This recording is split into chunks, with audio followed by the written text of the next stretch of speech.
to our next blog on self-care and how to gain a healthier, happier version of you. I apologise for the break. There has been a week where I wasn't able to film due to family matters that required me to go out of town. But however, I am back now, and I'm Sophia from Trident Wellbeing. I'm a mind and wellbeing coach, author, martial art instructor and personal trainer. In this series, I'm focusing on weight loss with tools and practices that you can do quickly and easily. For more information and tips though, and tricks to perhaps rewire your health, just click on the links below and subscribe by pressing the subscribe button. Don't forget to press the bell so that you know when the next one's been uploaded. Now, be sure to watch for the fun interruption. This week, what I'd like to do is talk to you more in depth about how you are really feeling. And I'm going to give you 2 mind tweaks. Our emotions are part of our makeup. Okay, not what I had in mind. They're there all the time, whether we notice them or not. They play a big part in how we conduct ourselves every day. And if we emotionally feel low, confused, or negative, this can have an effect on how we react to everything around us. So the thing about the human mind is that it is always answering our inner dialogue. So the first thing I want to address is emotion. So if you are telling yourself that you feel tired today, you will totally feel lethargic. When we feel lethargic, we become demotivated, low on energy, we become low on enthusiasm, and even our previously planned goals aren't enough to excite us. And if that isn't bad enough, we then go in search of limiting beliefs to help support our lack of motivation. Maybe you say to yourself, I don't have time to exercise today. Meal prep today is impossible. I don't have all the ingredients that I need. And sure enough, we put off moving and we put off eating yet again. Now, the more we do this, the easier it becomes. Soon we don't even have to pay attention to our inner dialogue, and we might just notice a sensation and respond automatically. If a niggle in our mind pops up about, I should do some exercise, we can quickly conjure up that feeling of lethargy. And if that isn't enough, we have our belief system to become our fallbacks and not let any other intent through. Our intent becomes blocked and our goals for that period of time obliterated. This happens in many aspects of our lives. And maybe you want to go out and meet someone or try something new. We have our inner dialogue take off, just like the runner at the gate. Like the runner, it gains momentum. For example, today isn't a good day, as my hair isn't done. I don't have anything to wear. I have visitors coming later, so I had better clean. My workload is too heavy to fit anything in at all. It'll be too expensive, waste of time, boring, and so on.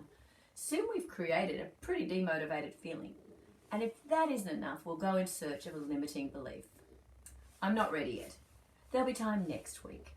Better have a quick check of my diary. This person or that task needs me more right now. Sometime before we know it, years have passed and we haven't done that trip. We haven't tended to that task. We haven't worked on our relationship and we haven't lost weight. We as humans are extraordinarily creative. It's why when I coach people, I make sure that they're actually ready to change. Creating new behaviors actually needs practice. It can be quick, but it still needs an element of repetition to become more automatic. New habits will reduce the volume of your inner dialogue so that we cut off those feelings at the pass and we prevent the search for limiting beliefs to back up our should nots and our can nots. So how are you going to get some good habits, you may ask? Well, what I want you to do, as I don't know what specifically works for you, but you do, and because of this, I want you to imagine what wonderful outcomes you're going to have with your new habits. The first step is to grab those thoughts by the reins and steer them where you want. And as soon as you feel like you don't want to move or exercise, I want you to change that thought really fast to anything exciting. It doesn't have to be relevant to exercise, just something that's exciting.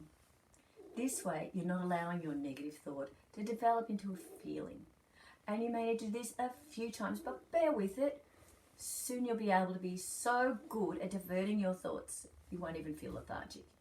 You may have gone for a walk and done some easy meal prep without even thinking. Now the second mind tweak is I want you to break it down. The next thing we do after you've changed your thought is to make something smaller. Maybe make your goal that bit easier. One meal prep, one 20-minute workout. Whatever it takes to back up that interrupted pattern with a small activity. Soon you won't even feel lethargic, or you can just delay the apathy. However, this is the big thing. The trick is you have to want to change. These are really, really easy tweaks. But if you really want to feel better, then practice these two little tweaks. They take no time, and you can really get better and better at them and have the life you want. What have you got to lose? The worst that can happen is that you actually feel better. So if you like what I had to say, click on the button below to subscribe and stay tuned until next week to hear how you can keep on feeling better and better with real workable strategies and techniques. If you need more help, or if it is something more underlying than just simple weight gain, feel free to send me a message and we can work it out together. For motivation or perhaps a little quote or tip, go to my Instagram page. I look forward to hearing how you're progressing because I really want you to feel good every single day. So sending you much love.